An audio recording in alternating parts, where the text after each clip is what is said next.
자, 오늘 이 새벽에 하나님께서 우리에게 주시는 하나님 말씀은 사무엘상 30장 1절에서 10절까지 말씀입니다.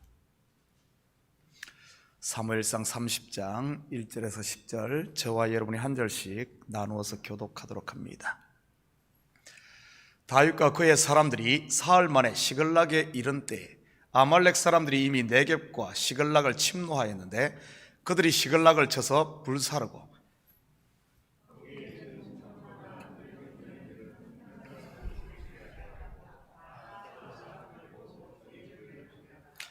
다윗과 그의 사람들이 성읍에 이르러 본즉 성읍이 불탔고 자기들의 아내와 자녀들이 사로잡혔는지라.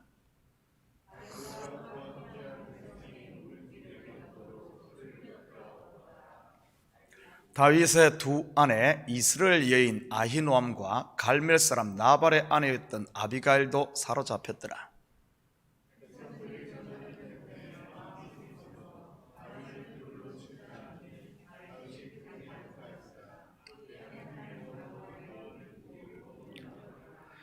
다윗이 아히멜렉의 아들 제사장 아비아달에게 이르되 원하건대 에봇을 내게로 가져오라. 아비아달이 에봇을 다윗에게로 가져가매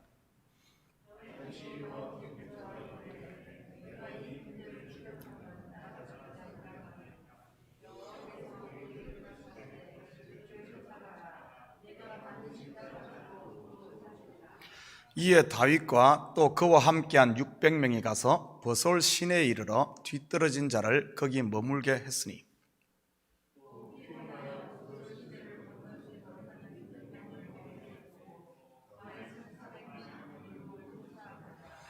아멘. 좋은 아침입니다. 인생은 참으로 세옹지마인 것 같습니다. 좋은 일 뒤에 화가 있고 또한 화 뒤에 복이 있기도 하니 말이지요. 우리는 지난 새벽에 블레셋의 망명객으로서 동족 이스라엘과 창칼을 겨눌 절체절명의 위기를 벗어난 다윗에 대해 살펴보았습니다.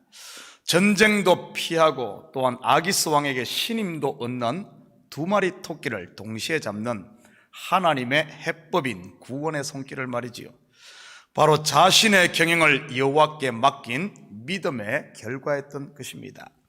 혹시 여러분의 삶 가운데 막다른 골목에 다다라거든 머리 싸매고 중내 산에 고민하지 마시고 주님 앞에 엎드리시기를 축복합니다. 주님 알아서 하십시오 하고 말이지요. 분명 문제의 홍해가 갈라지고 여리고가 무너지는 하나님의 권능의 손을 볼 줄 믿습니다. 1절 2절입니다. 다윗과 그의 사람들이 사흘 만에 시글락에 이른 때 아말렉 사람들이 이미 네겝과 시글락을 침노하였는데 그들이 시글락을 쳐서 불사르고 거기에 있는 젊거나 늙은 여인들은 한 사람도 죽이지 아니하고 다 사로잡아 끌고 자기 길을 갔더라. 그런데 전쟁터에서 돌아온 그들 앞에 펼쳐진 현실은 정말 폐허 그 자체였습니다. 마치 홍해를 마른 땅으로 건너 3일 길을 걸은 이스라엘 앞에 마라의 썬물이 기다리고 있었듯이 말이지요. 다윗과 그의 사람들이 아기스 왕을 따라 전쟁터에 간 사이 아말렉이 마을을 약탈하고 모든 가족들을 사로잡아 갔던 것입니다. 그리고 그들의 거주지 시글락은 불타 없어졌고요. 우리의 인생사도 그렇지 않은가요? 이 산 넘어 산이란 말이 있듯 한 문제 풀고 나면 다른 문제가 또 우리 앞에 기다리고 있지요. 그리고 아무리 좋은 일이 일어난들 그 기쁨이 3일을 가던가요? 가정사뿐 아니라 목회도 마찬가지인 것 같습니다. 꼭 하나님의 축복 뒤에는 언제나 이 시험이 기다리고 있는 것을 보게 됩니다. 과연 다윗과 그의 사람들은 이 시험을 어떻게 통과했을까요? 4절입니다. 다윗과 그와 함께한 백성이 울 기력이 없도록 소리를 높여 울었더라. 왜 이들이 이렇게 울었을 것 같습니까? 하도 기가 막혀서 울었을까요? 하나님이 원망스러워서 울었을까요? 아니면 살겠다고 적국인 블레셋까지 망명을 와서 겨우 한숨을 돌렸는가 했는데 모든 것이 물거품이 되어 서러워서 우는 것일까요? 여러분 지금까지 살면서 울 기력이 없도록 울어본 적 있습니까?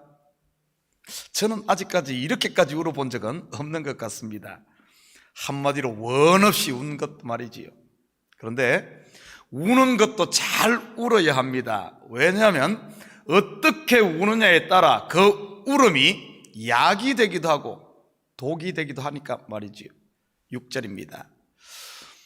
백성들이 자녀들 때문에 마음이 슬퍼서 다윗을 돌로 치자 하니 다윗이 크게 다급하였으나 그의 하나님 여호와를 힘입고 용기를 얻었더라. 울 기력이 없도록 운 백성들이 자기들의 지도자인 다윗을 돌로 치려고 하네요. 울 힘은 없어도 돌로 칠 힘은 있나 봅니다. 그렇다면 이들의 울음은 어떤 울음이었을까요? 마태복음 8장 12절입니다. 그 나라의 본 자손들은 바깥 어두운 데 쫓겨나 거기서 울며 이를 갈게 되리라. 혹 이들의 울음이 이러한 울음은 아니었을까요? 울면서 너 때문이야 하며 이를 가는 울음 말이지요. 내가 불행한 것이 남편 때문이요 자식 때문이라고 우는 울음, 사업이 잘 안 되고 마음에 평강이 없는 것이 교회 때문이고 목사 때문이라는 울음, 더 나아가 조상 때문이고 팔자 때문이라는 울음 말이지요. 이들의 눈물은 결국 사람을 죽이는 돌이 되었던 것이지요. 그런데 이런 울음만 있을까요? 다윗은 그들이 돌로 치려고 할 때 그의 하나님 여호와를 힘입고 용기를 얻었더라고 하네요. 다윗 또한 울 기력이 없도록 같이 운 사람입니다. 그렇다면 그의 울음도 백성들과 같은 울음이었을까요? 만약 그렇다면 백성들이 돌로 치려고 할 때 아마 그는 칼을 빼들었어야 했을 것입니다. 사무엘상 1장 10절입니다. 한나가 마음이 괴로워서 여호와께 기도하고 통곡하며, 한 절 더 봅니다. 18절입니다. 이러되 당신의 여종이 당신께 은혜 입기를 원하나이다 하고 가서 먹고 얼굴에 다시는 근심빛이 없더라. 다윗의 울음이 이 한나의 통곡은 아니었을까요? 바로 여호와 앞에 쏟아넣는 이 상한 마음 말이지요. 한나는 이 통곡의 기도를 통해 하나님과 심령이 통하고 결국 그의 통곡은 그의 얼굴에 먹구름을 걷어내고 광명한 새아침을 맞겠지요. 같은 울음을 운 것 같지만 한쪽은 손에 돌을, 한쪽은 여호와를 힘입고 용기를 얻습니다. 그렇다면 지금까지 여러분의 울음은 과연 어떤 울음이었습니까? 돌을 만드는 눈물이었습니까? 아니면 하늘 문을 여는 울음이었습니까? 8절입니다. 다윗이 여호와께 묻자와 이르되 내가 이 군대를 추격하면 따라잡겠나이까 하니 여호와께서 그에게 대답하시되 그를 쫓아가라. 내가 반드시 따라잡고 도로 찾으리라. 그때 다윗은 백성들의 손에 들린 돌을 던질 대상을 바로 잡아줍니다. 자신이 아닌 바로 원수인 아말렉에게 말이지요. 사실 지도자가 해야 할 일이 바로 이 일입니다. 이것은 지금도 마찬가지입니다. 나 자신을 한번 살펴보시기 바랍니다. 내 칼끝은 적을 향하고 있는지 아니면은 아군을 향하고 있는지 말이지요. 돌은 다윗이 아닌 아말렉에게 던져야죠. 대대로 여호와께서 싸우시겠다고 하신 원수 아말렉 말이지요. 출애굽기 17장 16절입니다. 이르되 여호와께서 맹세하시기를 여호와가 아말렉과 더불어 대대로 싸우리라 하셨다 하였더라. 그렇다면 하나님의 백성들이 가나안으로 향하는 길을 막는 아말렉의 실체는 무엇일까요? 바로 마귀입니다. 그렇다면 마귀는 누구에게 역사합니까? 에덴 동산에서 하와에게 역사를 했지요. 하와 속에 있는 욕심 말입니다. 그리고 하와는 바로 교회인 저와 여러분이고요. 결국 아말렉은 마귀가 뿌린 거짓에 속고 살던 바로 나라는 옛사람이라는 사실을 놓치면 안 됩니다. 사도 바울은 이것을 육신의 소욕이라고 했습니다. 성령의 사람인 우리가 죽을 때까지 싸워야 하는 아말렉은 결국 나라는 옛사람이라는 사실을 잊어서는 안 되지요. 그것이 바로 자기의 십자가를 지는 자기 부인인 것이고요.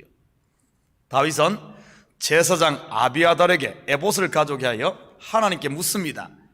에봇은 제사장이 입는 겉옷으로 이 가슴에 하나님의 뜻을 묻는 우림과 둠민이 있지요. 하나님 앞에 울며 마음을 쏟아 놓았던 다윗에게 하나님은 선명한 응답을 주십니다. 마치 하나님께 통곡하며 심령을 통했던 한나에게 응답한 것처럼 말이지요. 그를 쫓아가라. 내가 반드시 따라잡고 도로 찾으리라.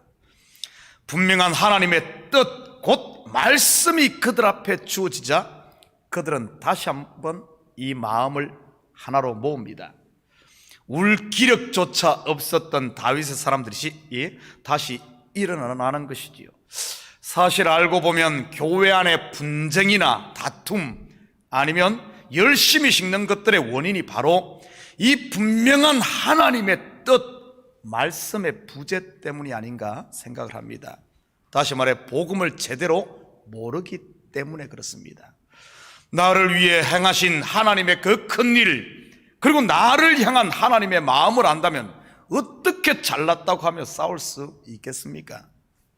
하나님의 은혜와 사랑을 안다면 어떻게 강 건너 불구경하듯 신앙생활을 할 수 있겠습니까? 하지 말라고 도시락 싸들고 다니며 말려도 전도하고 봉사하고 기도하게 되지요. 결국 하나님의 뜻을 안 이들은 한 마음으로 아말렉을 추격합니다. 영적 싸움에 스스로가 동참하게 되는 것이지요. 이것이 바로 진정한 부흥입니다. 이러한 부흥이 저와 여러분에게 있기를 축복합니다. 10절입니다. 곧 피곤하여 버솔 시내를 건너지 못하고 200명을 머물게 했고 다윗은 400명을 거느리고 쫓아가니라. 그런데 그들이 버솔 시내에 이르자 피곤하여 지쳐 도저히 더 이상 추격할 수 없는 사람들이 생겨납니다. 또 한 번의 시험이 찾아온 것이지요. 그도 그럴 것이 3일 만에 전쟁터에서 돌아오지 않습니까? 전쟁터가 무슨 피크닉 가는 길도 아니고 완전 군장에 긴장하며 행군하지 않았겠습니까? 전쟁에서 돌아오자마자 처참한 상황을 또 맞이해야 했고요. 울 기력이 없을 때까지 운 그들, 거기다가 내부 분쟁까지 겪고 겨우 회복을 하고 지금 아말렉을 추격하는 길입니다. 지칠만도 하지 않겠습니까? 그들이 무슨 철인도 아니고 말이지요. 200명이 낙오됩니다. 600명 중 3분의 1이지요. 사실 교회 공동체를 이끌다 보면 언제나 부딪히는 부분이 바로 이 버솔 시내의 상황입니다. 항상 따라오지 못하고 뒤처지는 분들이 있게 마련입니다. 대부분 이 상황에 부딪히면 나타나는 첫 번째 현상이 불평입니다. 앞선 사람은 앞선 사람대로 불평, 뒤처진 사람은 뒤처진 사람들대로 불평 말이지요. 여러분 생각에 앞선 사람이 불평이 많을 것 같습니까? 아니면 뒤처진 분들이 많을 것 같습니까? 우리가 상식적으로 보면 뒤처진 분들이 많을 것 같은데 실제는 그 반대입니다. 항상 보면 먼저 된 사람들이 불평을 합니다. 이것은 무엇을 말하는 줄 아십니까? 먼저 가는 사람들이 멈추고 뒤돌아보고 있다는 뜻입니다. 성경에서 뒤돌아보면 곧 율법으로 돌아가고 있다는 뜻이고요. 나는 이렇게 하는데 왜 너는 못하는 거야? 너는 믿음이 없어. 그래서 나는 믿음 좋은 사람, 너는 믿음 없는 사람, 나는 1류, 너는 3류 이러면서 구분을 짓습니다. 이렇게 되면 어떻게 되는 줄 아십니까? 성경에 보면 이런 말이 있죠. 먼저 된 자가 나중되고 나중된 자가 먼저 되는 일이 일어납니다. 혹시 여러분 마음에 뒤처진 사람들로 인해 불평이 있다면 이 새벽에 십자가 배 다 내려놓으시기 바랍니다. 절대 불평과 불만은 성령이 주시는 마음이 아니니까요. 성령은 불평 대신 긍휼을, 불만 대신 감사케 하는 분이시지요. 그렇다면 다윗은 이 상황을 어떻게 헤쳐나갔을까요? 못 따라오고 나고되니 버리고 갔을까요? 아니면 군기를 잡고 억지로 끌고 갔을까요? 아닙니다. 지친 200명을 버솔 시냇가에 머물게 합니다. 그런데 버솔의 뜻이 좋은 소식, 곧 복음이라는 말입니다. 영적으로 무슨 의미일 것 같습니까? 그들을 낙오자로 찍어 죄인 취급한 것이 아니라 바로 지친 영혼들에게 버솔 시냇가 곧 복음을 다시 듣게 한 것입니다. 첫사랑의 그 자리, 바로 십자가의 은혜 아래에 머물게 한 것이지요. 그리고 나머지 400명을 데리고 아말렉을 계속 추격합니다. 사랑하는 성도 여러분, 혹시 여러분 가운데서 지친 분 계신가요? 물질에 쫓겨 지치고, 자녀로 인해 지치고, 건강으로 인해 지치고, 관계로 인해 지치고 말이지요. 세상은 나고 자라고 손가락질할지 모르지만 우리의 왕이신 다윗으로 예표된 예수님은 그렇지 않다는 사실입니다. 바로 우리를 버솔 시내 곧 이 새벽 다시 십자가의 은혜 앞에서 그 첫사랑의 복음을 듣게 하시는 분이 바로 우리 예수님이란 사실입니다. 너무 우리가 신앙생활하면서 하나님에 대해 오해를 하고 있습니다. 하나님은 완악하고 우리가 일하지 않으면 막 슬레이브 드라이버처럼 막 부려먹고 막 이런 어떤 두려움에, 그게 전부 어떤가 하면 우리가 율법에 매여 있어서 그래요. 율법에 매여 있어. 지쳐있는 낙오된 200명을 버솔 시냇가에 머물게 하는 다윗. 이 새벽 기도 가운데 여러분의 상한 마음이 있으시면 주님 앞에 다 내려놓으시고 우리를 향한 주님의 마음을 열고 아멘으로 다시 한 번 더 주님을 나의 왕으로, 주인의 영접함으로 다시 한번 이 새 힘을 얻어 오늘 주어진 우리의 삶의 현장에서 끝까지 달려가는, 끝까지 추격하는, 영적 싸움을 멈추지 않는, 나를 부인하는 이런 삶이 되므로 오늘 우리가 선 그 영역에 하나님의 영광만을 드러내는 이런 복된 하루가 되시기를 주님의 이름으로 축복합니다. 기도하십시다. 사랑의 아버지 하나님, 참으로 감사를 드립니다. 이 새벽 저희들을 깨워주시고 다시 십자가 앞에, 복음 앞에 서게 하시니 참으로 감사를 드립니다. 아버지 하나님, 참으로 우리가 때로는 삶에 지치고 아버지 하나님 내 속에서 추적해오는 욕심과 싸우느라 아버지 하나님 지칠 때가 있습니다.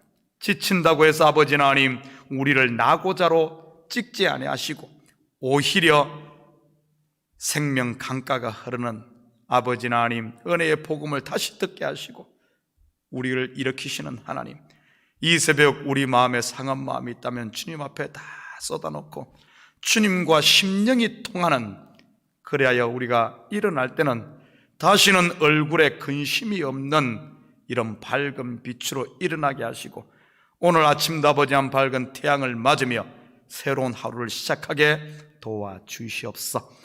감사드리며 예수님의 이름으로 기도드립니다. 아멘.